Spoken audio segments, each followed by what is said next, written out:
सभी को सुबह की राम राम। चलिए आज हम लोग एक नए टॉपिक के साथ शुरू करेंगे मिडवल हिस्ट्री की क्लास, जो आपके प्रीलिम्स 2026 के लिए बहुत ही इंपॉर्टेंट सीरीज मैंने शुरू की है, जिसमें आपका झारखंड पीसीएस कवर होगा, बिहार पीसीएस कवर होगा, यूपी पीसीएस कवर होगा, इलाहाबाद हाई कोर्ट आरओ यारो की जो वैकेंसी आने वाली है वो भी सारे एग्जाम्स इससे कवर हो जाएंगे।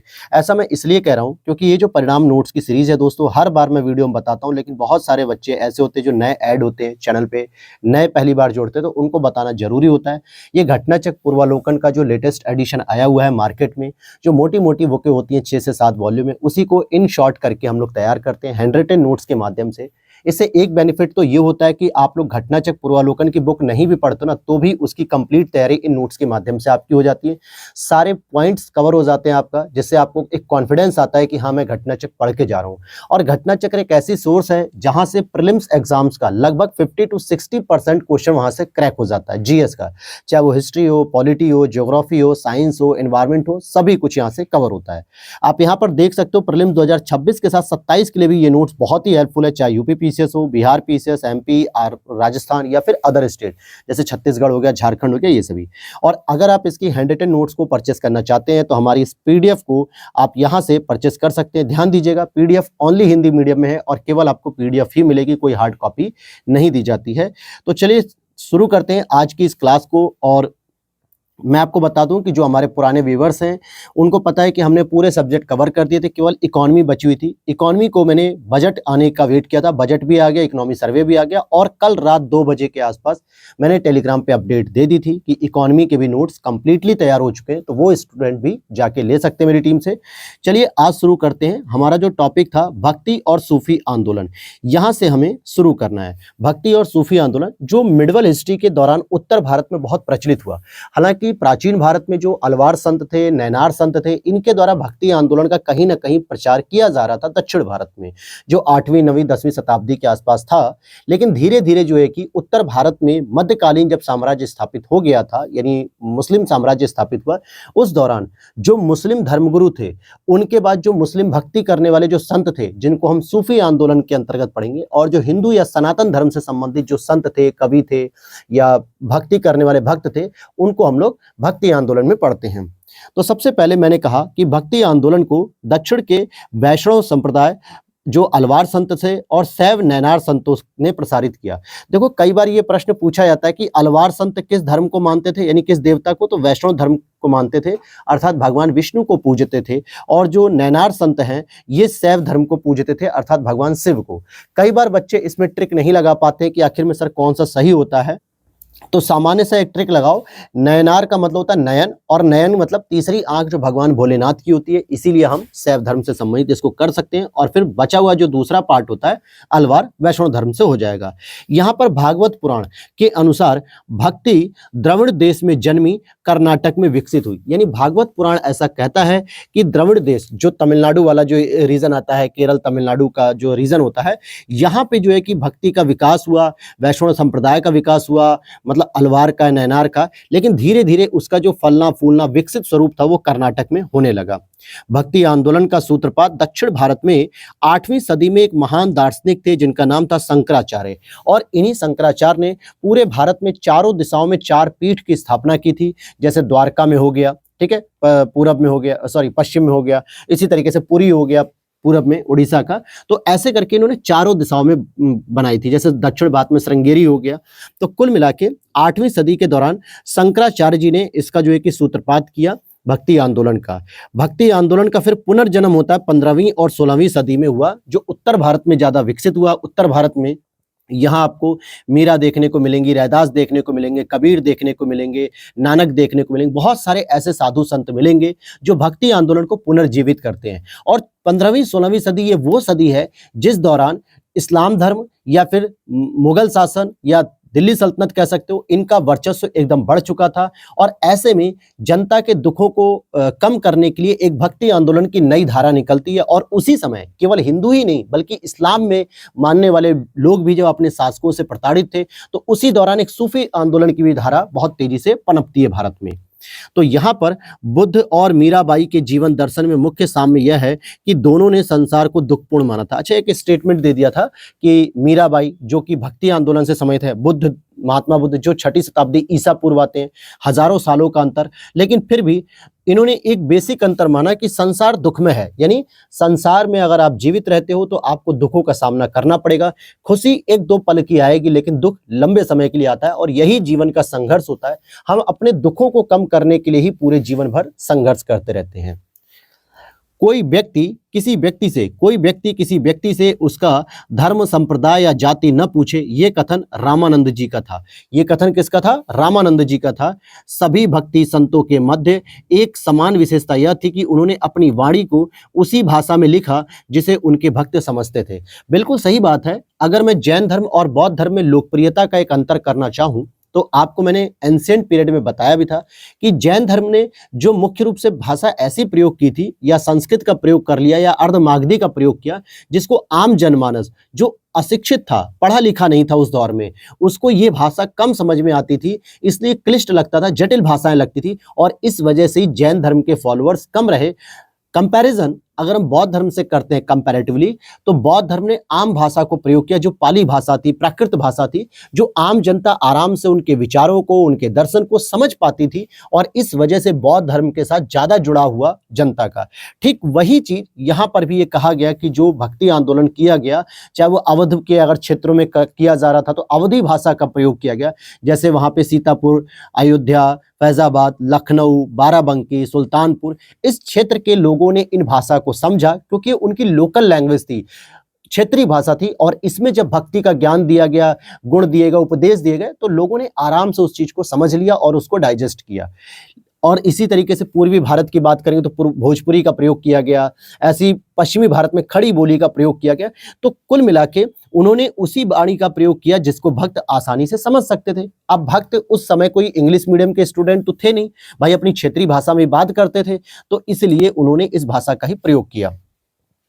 सूफी संत किस तरह के आचरण का निर्वाह करते थे? भाई जाहिर सी बात है, जो सूफी संत है, जो इस्लाम को मानते थे, तो ये ध्यान और साधना और श्वास नियमन का यहाँ पे क्या मतलब है? मतलब कि अपना ध्यान लगाना, जैसे आज वर्तमान में अनुलोम विलोम की प्रक्रिया होती है, अपना योगा प्राणायाम करने बैठ गए और सांस पे कंट्रोल करना, एक एक सांस को सुनना, एक एक सांस को महसूस करना जो वो लेते हैं, ठीक है, और उसका क्या उद्देश्य होता है, वो शरीर में कितनी ऊर्जा पैदा करता है, ये सभी कुछ वो सीखते थे और ध्यान साधना लगाते थे, एकांत में रहते थे और कठोर यौगिक व्यायाम करते थे। साथ ही साथ श्रोताओं में आध्यात्मिक हर्ष उन्माद उत्पन्न करने के लिए पवित्र गीतों का भी गायन करते थे।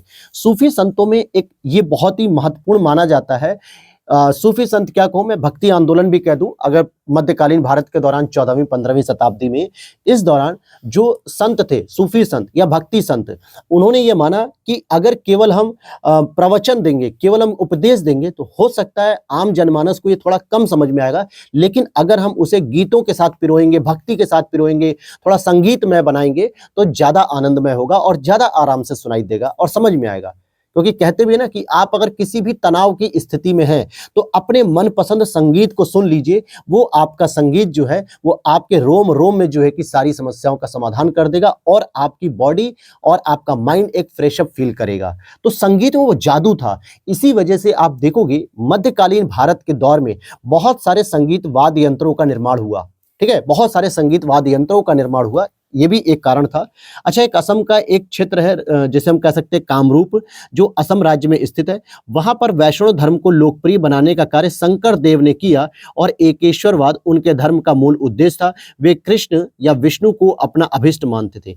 एकेश्वरवाद का मतलब होता है केवल एक ईश्वर को मानना। ये तत्कालीन जो इस्लाम धर्म में जो एकेश्वरवाद का गुण था उस पे भी कहीं ना कहीं प्रभावित माना जाता है और मुख्य रूप से इन्होंने कृष्ण और विष्णु को ही अपना अभिष्ट मानते थे, यानी देवता, कि कृष्ण ही विष्णु है, विष्णु ही कृष्ण है, ये एक ही देवता को मानते थे।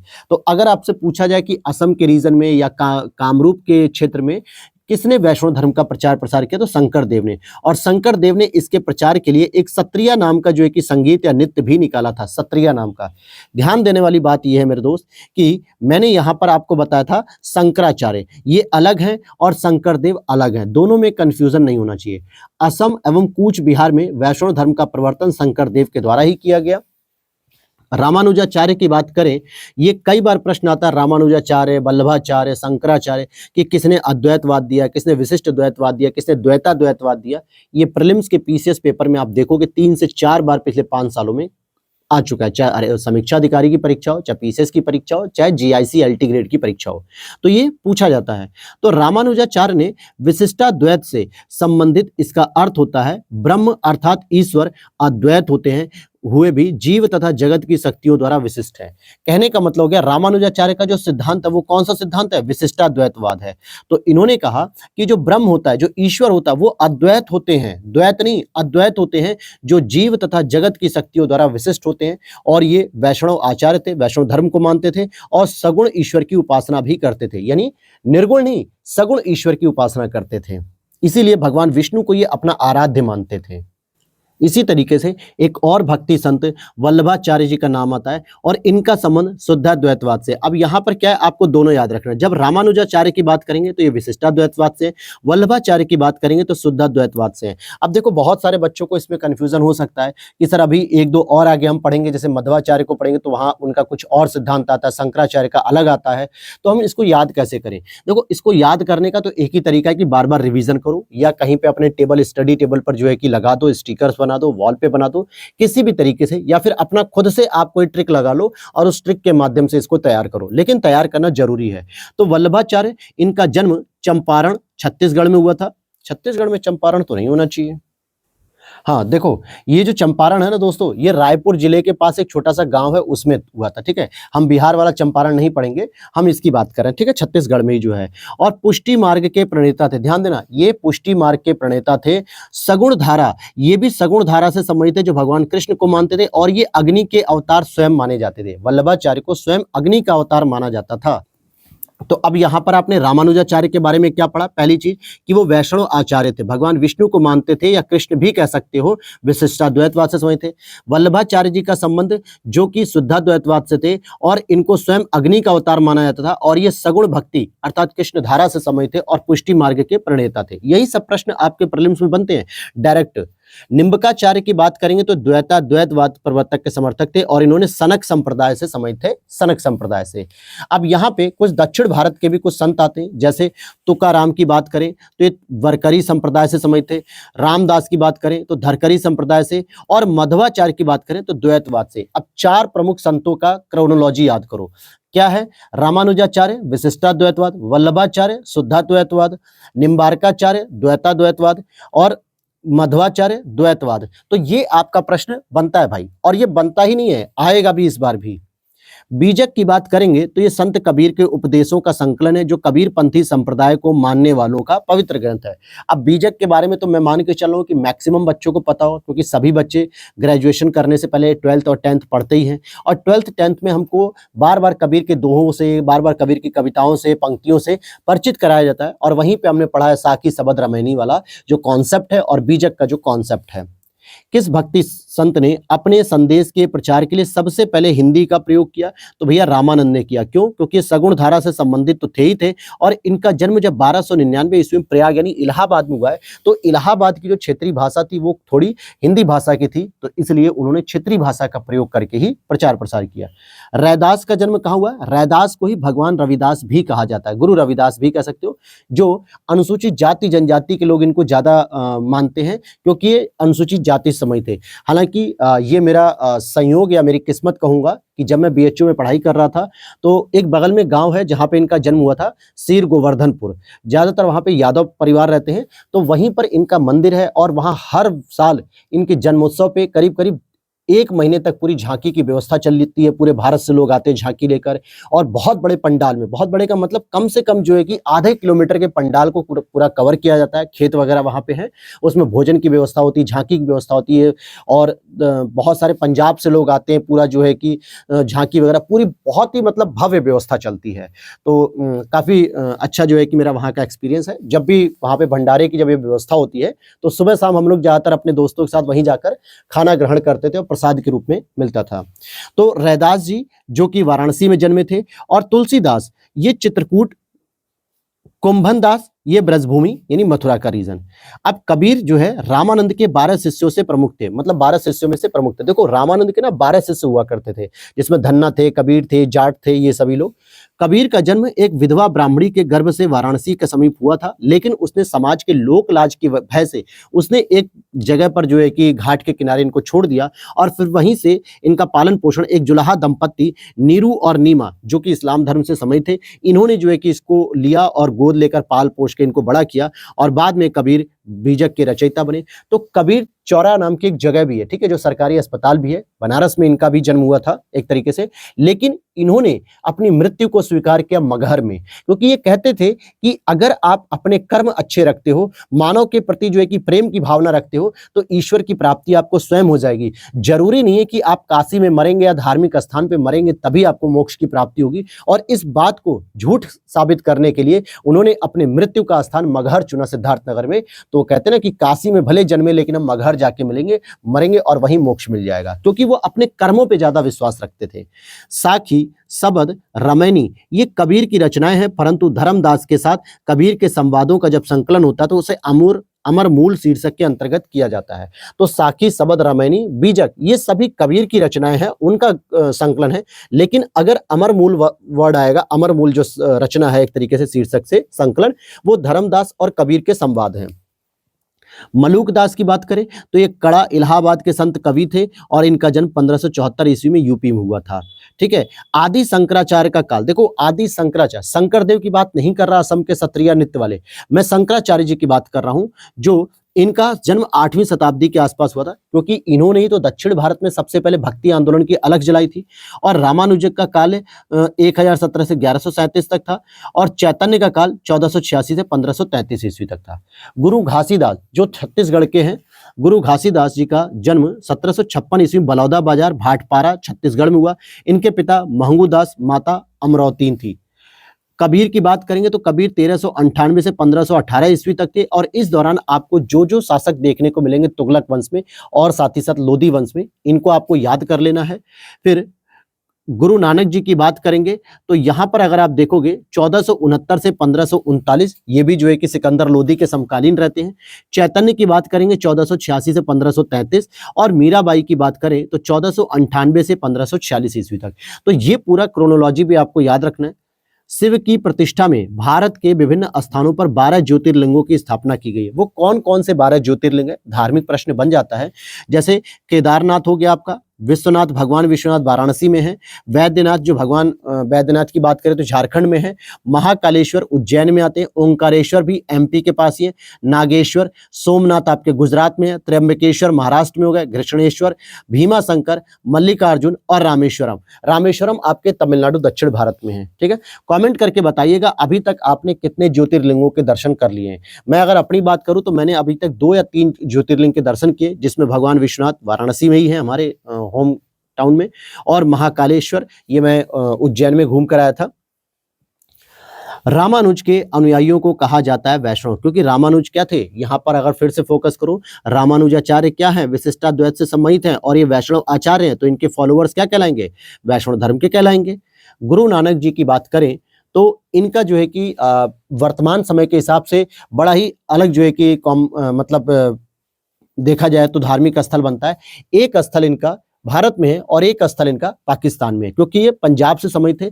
तो इनका जन्म ननकाना साहिब में 15 अप्रैल 1469 को हुआ।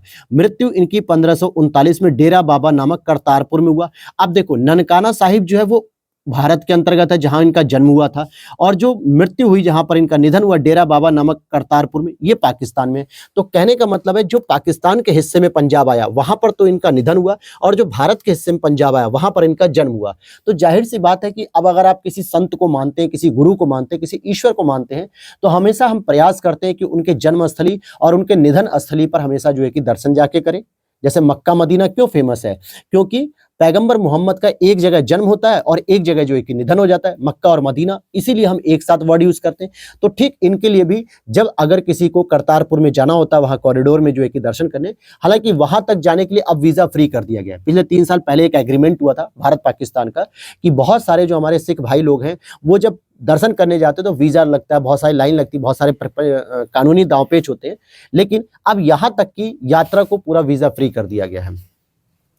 कार्यकाल की बात करें तो 1469 से 1539 था। एकेश्वरवाद में इन्होंने भी विश्वास रखा था। निर्गुण ब्रह्म की उपासना की थी, सगुण नहीं, निर्गुण ब्रह्म की। ईश्वर एक है, वह निर्गुण है, वह निरंकार है। अवतारवाद में इनका कोई विश्वास नहीं था, ये नहीं मानते थे कि कोई भी भगवान का दोबारा अवतार होता है। और सिकंदर लोदी के समकालीन थे। वैसे देखा जाए तो 1469 से 1539 अगर कोई और भी शासक आएगा तो उसके भी समकालीन ये माने जाएंगे। और साथ ही साथ इन्होंने सिख धर्म की स्थापना भी की थी। तो अभी हमारा ये पूरा कॉन्सेप्ट भक्ति आंदोलन पर ही चला है, क्योंकि अभी हम इसके बाद सूफी आंदोलन की तरफ भी बढ़ेंगे। ईश्वर केवल मनुष्य के सद्गुण को पहचानता है तथा उसकी जाति नहीं पूछता। आगामी दुनिया में कोई जाति नहीं होगी, यह सिद्धांत किसने दिया? तो नानक साहब ने दिया और लंगर की शुरुआत की। लंगर क्या होता है? जब आप गुरुद्वारे में जाते हैं तो वहां पर भोजन की व्यवस्था की जाती है। दिन भर भोजन वहां पर चलता है, यानी कि सुबह भी चलता है, 2-4 घंटे शाम में भी चलता है। वहां पर गरीबों को, निसहायों को, अमीरों को, विकलांग को, महिला को, पुरुष को, किसी भी जाति धर्म का हो, बिना किसी भेदभाव के पूरी तरीके से स्वतः जो है कि वहां पर भोजन मिलता है। मैं कई बार खुद जो है कि जैसे अमृतसर में गया था गोल्डन टेम्पल, तो वहां पर भी मैंने 2 दिन जो है कि भोजन को ग्रहण किया, प्रसाद के रूप में ग्रहण किया, और काफी जो है कि अच्छा वहां पर देखने को लगा मुझे। तो कहने का मतलब है कि देखो, एक चीज तो मैं आपको कहूंगा यार, मानता हूं कि कुछ चीजें प्रॉब्लम्स आ सकती हैं स्टूडेंट लाइफ में, चाहे वो फाइनेंशियली प्रॉब्लम हो या टाइम मैनेजमेंट होता है, क्योंकि एग्जाम वगैरह लगे होते हैं। लेकिन मैं कहता हूं यार कि थोड़ा बहुत ना आपको साल में 1 से 2 बार जो है कि ट्रिप कहीं ना कहीं लगानी चाहिए, करनी चाहिए। ऐसा इसलिए कि ये केवल आपके मनोरंजन का साधन नहीं है, बल्कि ये आपकी नॉलेज को, आपके विचार को, आपके आइडिया को एक्सप्लोर करने की जरूरत होती है। आप किताब में कितना भी पढ़ लें, लेकिन जब प्रैक्टिकली आप वहां जाकर देखते हैं, जैसे मैंने कल की क्लास में बताया था, निजामुद्दीन औलिया और अमीर खुसरो, ठीक है, इनकी जो दरगाह है दिल्ली में, साउथ दिल्ली में, वहां एक मेट्रो भी है निजामुद्दीन औलिया के नाम से। तो वहां जब जाओगे ना तो विजुलाइज करोगे, ठीक है, वहां विजुलाइज करोगे आप एक अलग तरीके की वाइब्स। तो कहने का मतलब है कि जब आप एक्सप्लोर करते हैं चीजों को तो ज्यादा बेहतर अपने पर्सनालिटी को इंप्रूव कर पाते हैं। और ये एक दिन की प्रक्रिया नहीं होती पर्सनालिटी इंप्रूवमेंट, ये एक लंबी प्रक्रिया होती है। तो अगर समय मिले तो जरूर घूमना चाहिए। मीराबाई की बात करेंगे तो ये मेड़ता के रतन सिंह राठौर की पुत्री थी, राणा रतन सिंह राठौर की पुत्री थी। और तो और इनका जन्म 1498 ईस्वी में कुदकी ग्राम में हुआ था। इनका विवाह भोजराज, जो उदयपुर राणा सांगा थे, उनके साथ इनका हुआ। और ये तुलसीदास, गुरु नानक, चैतन्य महाप्रभु के समकालीन थी। आध्यात्मिक कवित्री थी, मतलब कवित्री तो थी और साथ ही साथ ये आध्यात्मिक थी। इनके जो रचित ग्रंथ है, नरसिंह जी का मायरा, गीत गोविंद का टीका, राग सोरठा। देखो, गीत गोविंद लिखी थी आपके मलिक मोहम्मद जायसी ने, ठीक है, मलिक मोहम्मद जायसी ने, लेकिन गीत गोविंद पर इन्होंने टीका लिखी, राग सोरठा के पद भी लिखे, नरसिंह जी का मायरा भी लिखा। और इनके गीतों का जो संकलन होता है वो पदावली के नाम से आता, मीराबाई की पदावली। नामदेव की बात करें जो दक्षिण भारत के थे, स्पेशली महाराष्ट्र के, इनका कार्यकाल 1270 से 1350 था। ये निर्गुण संत थे, इस्लाम से प्रभावित थे, मूर्ति पूजा, व्रत, उपासना, तीर्थ यात्रा आदि के खिलाफ थे। इन्होंने इसका विरोध किया था। लोधी वंश का पतन 1526 ईस्वी में हुआ, जब बाबर ने पानीपत के प्रथम युद्ध में इब्राहिम लोधी को पराजित कर दिया। और उस समय गुरु नानक जी उपदेश देते थे, क्योंकि ये समकालीन थे सिकंदर लोधी के। कुछ भक्ति संत हैं और उनके व्यवसाय, यानी वो किस धर्म से, मतलब किस पारिवारिक व्यवसाय समझते, जैसे नामदेव, इनका परिवार दर्जी था। कबीर, इनका परिवार जिन्होंने पालन पोषण किया, जुलाहा थे। रविदास मोची थे, जूते का काम करते थे। सेना नाई का काम करते थे। आइए चैतन्य महाप्रभु देखते, ये भी वैष्णव संप्रदाय से संबंधित थे, कृष्ण भक्ति की शाखा समय थे। बचपन का नाम इनका निमाई था। तुलसीदास जी की बात करेंगे तो अकबर और जहांगीर के समकालीन थे। तुलसीदास जी अकबर और जहांगीर के समकालीन थे। इनकी रचित जो रामचरितमानस है, जो अवधी भाषा में इन्होंने लिखी थी, और साथ ही साथ विनय पत्रिका भी है। अबुल फजल ने आईने अकबरी में इनके नाम का उल्लेख किया है। अबुल फजल जो अकबर के दरबार में आईने अकबरी लिख रहा है, उन्हीं के समकालीन जो ये विचारक थे, संत थे, गुरु थे तुलसीदास, इनका भी नाम उल्लेख करते हैं, जिक्र करते हैं। अधिकांश समय इनका वाराणसी में ही बीता था। अन्य रचनाएं इन्होंने दोहावली लिखी, गीतावली लिखी है, कवितावली, पार्वती मंगल, जानकी मंगल, बरवै रामायण, वैराग्य संदीपनी, कृष्ण गीतावली, ये सभी इनकी रचनाएं भी हैं। ध्रुवदास ने भगत नामावली लिखी थी, नाभादास ने भक्तमाल, उस्मान ने चित्रावली, केशवदास ने रसिक प्रिया और रामचंद्रिका एवं कवि प्रिया पुस्तकें लिखी है। अब इस पूरे कॉन्टेक्स्ट में मैं आपको 3 ऐसी पुस्तकें बता रहा हूं जो पेपर में जरूर से जरूर बीपीएससी या फिर झारखंड या यूपी पीसीएस में आ सकती है। एक तो भक्तमाल को याद कर लो, नाभादास की, एक आप रसिक प्रिया याद कर लो, केशवदास की, और एक आप कवि प्रिया याद कर लो, केशवदास की। ये 3 पुस्तकें जरूर याद करिए। भक्त तुकाराम किस मुगल सम्राट के समकालीन थे? तो भैया जहांगीर और शाहजहां के समकालीन थे। बरकरी संप्रदाय मुख्य पीठ इनकी पंढरपुर महाराष्ट्र में थी। ज्ञानेश्वर संस्थापकों में से एक थे और विठोबा की पूजा की जाती थी। कृष्ण का अवतार जिन्हें माना जाता था। अब आ जाते हैं हम धीरे धीरे सूफी आंदोलन की तरफ। तो यहां पर अगर हम देखते हैं कि ख्वाजा मोइनुद्दीन ने भारत में चिश्तिया सूफी मंत्र को स्थापित किया। देखो ये क्या था कि पहले से ही इस्लाम धर्म में जो है कि चले आ रहे थे अरब वगैरह कंट्रीज में, ठीक है, वहां पे तो ख्वाजा मोइनुद्दीन साहब ने भारत में चिश्तिया सूफी मत को स्थापित किया। 12वीं शताब्दी में गौरी के साथ ये भारत आए थे। मोहम्मद गौरी के साथ ख्वाजा मोइनुद्दीन जी भारत आए थे। उन्होंने अजमेर में अपना निवास स्थान बनाया और इनके जो निवास स्थान होते थे ना, जो सूफी संतों को, उनको खानकाह कहा जाता था। क्या कहा जाता था दोस्तों? खानकाह, ठीक है। और इनकी मृत्यु 1236 ईस्वी में हो जाती है। कब होती है इनकी मृत्यु? 1236 ईस्वी में होती है।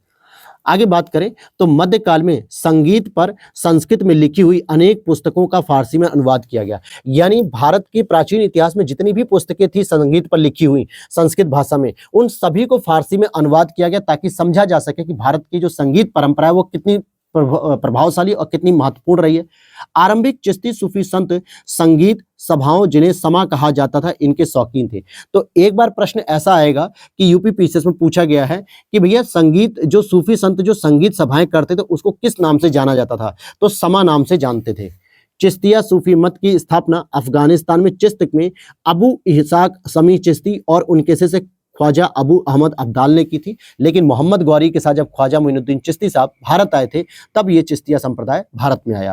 ख्वाजा मोइनुद्दीन चिश्ती किसके शिष्य थे? तो ख्वाजा उस्मान हारूनी के शिष्य थे। अजमेर में ख्वाजा मोइनुद्दीन चिश्ती की दरगाह पर नजर यानी भेंट भेजने वाला प्रथम मराठा सरदार कौन था? शिवाजी के पौत्र राजा साहू थे। शेख निजामुद्दीन औलिया के आध्यात्मिक गुरु जो थे फरुद्दीन गंज ए सकर, या जिन्हें बाबा फरीद भी कहा जाता है। तो निजामुद्दीन औलिया के जो गुरु थे वो कौन थे? फरीदुद्दीन गज ए सकर या बाबा फरीद के नाम से जाने जाते थे। बाबा फरीद के जैसे शिष्य कौन थे? अलाउद्दीन साबर कलियारी, नासरुद्दीन चिराग देहलवी औलिया के शिष्य थे।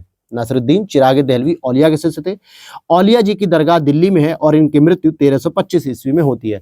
अमीर हसन देहलवी को उसकी उच्च गजलों के कारण उसे भारत का सादी भी कहा जाता है। अमीर हसन देहलवी को उच्च गजलों के कारण जो है कि भारत का सादी कहा जाता है। किस सुल्तान से निजामुद्दीन औलिया ने भेंट करने से इनकार कर दी थी? अलाउद्दीन खिलजी ने। क्योंकि निजामुद्दीन औलिया या सभी सूफी संतों का यह मत था कि हम एक धार्मिक व्यक्ति हैं और धर्म के व्यक्ति को राजनीतिक व्यक्ति से नहीं मिलना चाहिए। इससे क्या होगा? समाज में वैमनस्यता फैलेगी, समाज में तनाव फैलेगा और राजा धर्म गुरुओं का प्रयोग जो है कि अपनी सत्ता को बचाए रखने के लिए करेंगे। और वर्तमान सरकारें आजकल ये कर भी रही हैं, लेकिन उस समय निजामुद्दीन औलिया जी ने सीधे सीधे मना कर दिया कि मैं किसी भी शासक से नहीं मिलूंगा, फिर चाहे वो अलाउद्दीन खिलजी हो चाहे वो कोई और हो। निजामुद्दीन औलिया को महबूब इलाही यानी ईश्वर का प्रिय कहा जाता है और सुल्तान उल औलिया भी कहा जाता है, अर्थात संतों का राजा भी कहा जाता है निजामुद्दीन औलिया के लिए। बाबा फरीद ने चिश्तिया सिलसिले को भारत में लोकप्रियता मिली, बाबा फरीद से मिली, और इनकी रचनाएं गुरु ग्रंथ साहिब में भी संकलित करने को मिलती हैं और ये बलबन के दामाद थे। शेख सलीम चिश्ती की बात करेंगे, ये वही शेख सलीम साहब है जो अकबर के दौरान थे। अंतिम चिश्ती संत थे। देखो सूफी संत में जो ख्वाजा मोइनुद्दीन साहब थे ये चिश्ती संप्रदाय को भारत में लेके आते। देखा जाए तो वैसे कई सारे संप्रदाय भारत में रहे हैं, सोहरावर्दी रहा है और चिश्ती संप्रदाय रहा है और भी अलग अलग मिलेंगे अभी आपको। तो शेख सलीम चिश्ती ये जो कि अंतिम चिश्ती संत थे, इनके पिता शेख बहाउद्दीन थे। इनकी जो उपाधि थी शेख उल हिंद के नाम से थी और ये सीकरी में रहते थे। फतेहपुर सीकरी जो आप पढ़ते हैं, आगरा से 50 किलोमीटर की दूरी पर एक फतेहपुर सीकरी नाम का स्थान है जो आगरा जिले में ही आता है। अकबर द्वारा प्रसिद्ध नगर फतेहपुर सीकरी का रूप यहीं पर प्रदान किया गया। अब यहाँ पे कुछ उनकी दरगाहें हैं, जैसे मोइनुद्दीन चिश्ती साहब की दरगाह अजमेर में है, बुरहाउद्दीन गरीब की दौलताबाद में, शेख मोहम्मद हुसैनी की गुलबर्गा में, शेख निजामुद्दीन औलिया की दिल्ली में, ये इनके दरगाह है वहाँ पे। ख्वाजा मोइनुद्दीन चिश्तिया जो चिश्तिया संप्रदाय समझ थे, शेख अहमद सरहिंदी, कई बार ये पूछा जाता है, नक्शबंदिया संबंधित थे और दारा सिको कादरिया संप्रदाय से और शेख शहाबुद्दीन सोहरावर्दी से। तो यहाँ पर ये बात समझ में आ गई। तो ये सब संप्रदाय हैं जिनसे पूछे जाते हैं। शेख अहमद सरहिंदी अगर हम इनकी बात करें तो इनका जो दूसरा नाम मुजुद्दीन अलिफ सानी, लेकिन ज्यादातर यही नाम आता है और ये आपके नक्शबंदिया से संबंधित थे, नक्शबंदिया सिलसिले से संबंधित थे, जैसे चिश्तिया सिलसिले होते थे। और ये अकबर और जहांगीर के समकालीन थे। ईश्वर के साथ एकत्व यानी वहदत उल वजूद जिसको सिद्धांत कहा जाता था, ईश्वर के साथ एकत्व के रहस्यवादी दर्शन के स्थान पे प्रत्यक्षवादी दर्शन यानी वहदत उल सुहूद का प्रतिपादन इन्होंने किया। तो ये ईश्वर के साथ एकत्व यानी एकेश्वरवाद जो वहदत उल वजूद का सिद्धांत था उसकी अपेक्षा इन्होंने एक नया सिद्धांत दिया, प्रत्यक्षवादी दर्शन वहदत उल सुहूद का प्रतिपादन किया। कादरी शाखा के सर्वप्रथम संस्थापक बगदाद में शेख मुहिउद्दीन अब्दुल कादरी जिलानी थे। भारत में सर्वप्रथम इस शाखा के प्रचार शाह नियामतुल्लाह और मखदूम जिलानी ने किया था। किसका? कादरी शाखा का। ठीक है। हठ योग क्या होता है? हठ योग नाथ पंथियों द्वारा अपनाया जाता था। हठ योग क्रिया को सूफी संतों ने भी अपनाया और हठ योग के संस्थापक मत्स्येंद्र नाथ और उनके शिष्य गोरखनाथ थे, जिनकी एक पीठ गोरखपुर में है और उस पीठ के प्रमुख संतों के रूप में हमारे उत्तर प्रदेश के सीएम योगी आदित्यनाथ भी जाने जाते हैं। ठीक है। तो हठ योग क्या था? नाथ पंथियों के द्वारा अपनाया गया था और इसको आगे चल के सूफी संतों ने भी प्रभावित होकर अपनाया और हठ योग के संस्थापक मत्स्येंद्र नाथ और उनके शिष्य गोरखनाथ थे। सत्तारी सिलसिले के सूफी संत मोहम्मद गौस ग्वालियरी, ठीक है, की फारसी पुस्तक बहर अल हयात में हठ योग संबंधी क्रियाओं का चित्रण देखने को मिलता है। औलिया जी ने, निजामुद्दीन औलिया ने योग की प्राणायाम की पद्धति इस हद तक अपनाई कि योग सिद्ध कहे जाने लगे। आज वर्तमान में इस्लाम धर्म में कई बार ये विवाद देखने को मिलता है कि हम योग पद्धति को नहीं अपनाएंगे, सूर्य नमस्कार नहीं करेंगे। देखो, मैं उस पर कोई टीका टिप्पणी नहीं करूंगा, लेकिन मैं ये कह रहा हूं कि औलिया जी ने भी जो है कि योग वगैरह को अपनाया था। निम्बार्काचार्य को रामानुजाचार्य के समकालीन माना जाता है, जो 11वीं और 12वीं शताब्दी के आचार्य थे। निम्बार्काचार्य श्री कृष्ण के सुदर्शन चक्र का अवतार माना जाता है इनको। रहीम और रसखान मध्यकालीन भक्ति धारा के हिंदी साहित्य के कवि थे। रसखान की एक पुस्तक है प्रेम वाटिका। नक्शबंदी सिलसिले की बात करें, इसकी स्थापना 14वीं सदी में ख्वाजा बहाउद्दीन नक्शबंदी ने की थी। यह सिलसिला अति कट्टरपंथी सूफी संप्रदाय था। अति कट्टरपंथी सूफी संप्रदाय था मतलब ये कट्टरपंथी ज्यादा था। ये समा यानी संगीत के विरुद्ध था, जो चिश्तिया संप्रदाय अपनाता था। औरंगजेब इसका अनुयायी था, यानी इस्लाम को बहुत कट्टरता के साथ मानता था और इस्लाम में मानव चित्रण, संगीत, इन सब का निषेध था। तो ये भी करता था औरंगजेब भी, और इन्होंने अकबर की उदार नीतियों का विरोध किया। अहमद सरहिंदी ख्वाजा बाकी बिल्ला के प्रमुख शिष्य थे, जो मुइजुद्दीन अर्थात इस्लाम धर्म के सुधारक थे। चिश्ती दिल्ली और दोआब के क्षेत्र में फैला हुआ था, जबकि सोहरावर्दी सिंध क्षेत्र में फैला हुआ था। फिरदौसी सिलसिले की स्थापना बिहार में हुई थी। सूफी संत शाह मोहम्मद गौस ने कृष्ण को औलिया के रूप में स्वीकार किया था। कृष्ण को औलिया के रूप में स्वीकार किया था और हुमायूं और तानसेन से उनका घनिष्ठ संबंध था। भारतवर्ष सोहरावर्दी संप्रदाय शेख बहाउद्दीन जकारिया से प्रारंभ होता। भारतवर्ष में सोहरावर्दी संप्रदाय का अन्य संत जो थे, सदरुद्दीन आरिफ, शेख रुकनुद्दीन अबुल फतह, शेख जलालुद्दीन सुर्ख, ये सभी कुछ अन्य भी सोहरावर्दी संप्रदाय के संत थे। यह संप्रदाय सुखमय जीवन पर बल देता था और धन और संपत्ति को साधना में बाधक नहीं मानते थे, और इसीलिए ये लोगों का जो ज्यादा संबंध था वो राजाओं से हुआ करता था, क्योंकि राजा ही तो इन्हें कहीं ना कहीं धन संपत्ति दे सकेगा, सुखमय जीवन प्रदान कराएगा। तो इसीलिए ये सुख, संपत्ति, धन, लालसा, इन सभी को कभी भी साधना में कोई बाधक नहीं मानते थे, जबकि चिश्ती संप्रदाय इससे दूर रहता था। समा क्या होता था दोस्तों? एक सूफी समारोह का नाम या संगीत कह सकते हो। शेख कौन थे? सूफीवाद में शिक्षण और मार्गदर्शन करने के लिए जो अधिकृत व्यक्ति थे, जिसको आज हम गुरु कह सकते हैं, वो थे। उलेमा कौन थे? इस्लाम के धार्मिक कानूनों के विद्वान थे, जो शरीयत और इस्लाम के जो धार्मिक कानून होते हैं उनके बारे में बहुत अच्छी जानकारी रखते हैं, और इनसे पूछकर ही न्याय प्रक्रिया को संचालित किया जाता था। किस सूफी संप्रदाय का प्रसार मुख्यतः सिंध, मुल्तान और पंजाब में हुआ? तो अभी मैंने आपको बताया कि यहां बताया था ना मैंने अभी, ये सोहरावर्दी का क्षेत्र क्या था? सिंध क्षेत्र था। तो भैया जब यहां पूछ ही रहा है सिंध, मुल्तान और पंजाब, तो सोहरावर्दी यहां पे रहेगा। रसखान की बात करते हैं तो प्रेम वाटिका काव्य ग्रंथ की रचना थी, जो कृष्ण के जीवन पर आधारित थी, रसखान के द्वारा लिखी गई थी। सुजान रसखान की भी प्रसिद्ध पुस्तक है और ब्रज भाषा में इन्होंने लिखी है। मलिक मोहम्मद जायसी की जो रचना है वो 12 मासा, ये कई बार पूछी जाती है। क्यों कह रहा हूं मैं ऐसा? क्योंकि पद्मावत तो लगभग बच्चों को याद हो गई है, लेकिन 12 मासा याद नहीं है। तो 12 मासा पूछी जाती है, किसकी रचना है? मलिक मोहम्मद जायसी की। पद्मावत भी इनकी रचना है। अन्य रचनाओं में इनकी रचना अखरावट और आखिरी कलाम भी आती है। मुल्ला दाऊद चंदायन इनकी रचना, दामोदर कवि पद्मावती कथा लिखते हैं, सोमनाथ राग विबोध लिखते हैं, अमीर खुसरो आशिका लिखते हैं। मैंने कई बार आपको बताया अमीर खुसरो नूह सिपिहर भी लिखते हैं, आशिका भी लिखते हैं। बाराबंकी यूपी में स्थित देवा शरीफ में प्रसिद्ध सूफी संत हाजी वारिस अली शाह की मजार स्थित है। ये यूपी स्पेशल पूछा जाता है। ईसाई मान्यता के अनुसार ईसा मसीह सूली पर चढ़ाए जाने के तीसरे दिन पुनर्जीवित हुए थे और इसी की याद में ईस्टर त्योहार मनाया जाता है। असीसी के संत फ्रांसिस ऐसे ईसाई संत हैं जो पशु पक्षियों के से प्रेम के लिए विख्यात हैं। और गुड फ्राइडे ईसा मसीह को वसूली पर चढ़ाने के लिए, मतलब सूली पर चढ़ाने के लिए दिन के रूप में प्रयोग किया था गुड फ्राइडे। ठीक है, अब हम बात करेंगे मुगल वंश की, जो हम अगली क्लास में कवर करेंगे। ठीक, तो आज हम लोगों ने लगभग 5 to 6 पेज को कवर कर लिया है। बस इसी तरीके से आप लोग क्लास में बने रहो, तो अगले हम 3 से 4 क्लास में इसको कंप्लीट कर ले। मैं एक क्लास में देखो 4 से 5 पेज ही पढ़ा सकता हूँ। ऐसा इसलिए कि क्लास भी ज़्यादा बड़ी नहीं होनी चाहिए, ताकि आप इजीली तैयार कर सको और जो भी फैक्ट उसमें एक्स्ट्रा बता रहा हूँ उसको तैयार कर सको। ज़्यादा लंबी क्लास होगी, ज़्यादा फैक्ट मिलेगा और ज़्यादा बोरिंग होगा, क्योंकि आप इंटरेस्ट के बिना अगर पढ़ोगे, बिना किसी जो है कि इंटरेस्टेड होके पढ़ोगे ना, तो चीज़ें बस बोरियत होगी और तैयार नहीं होगी। इसीलिए क्लास छोटी छोटी रहती है तो ज़्यादा अच्छा रहता है। तो मिलते हैं नेक्स्ट वीडियो में। जय हिंद, जय भारत।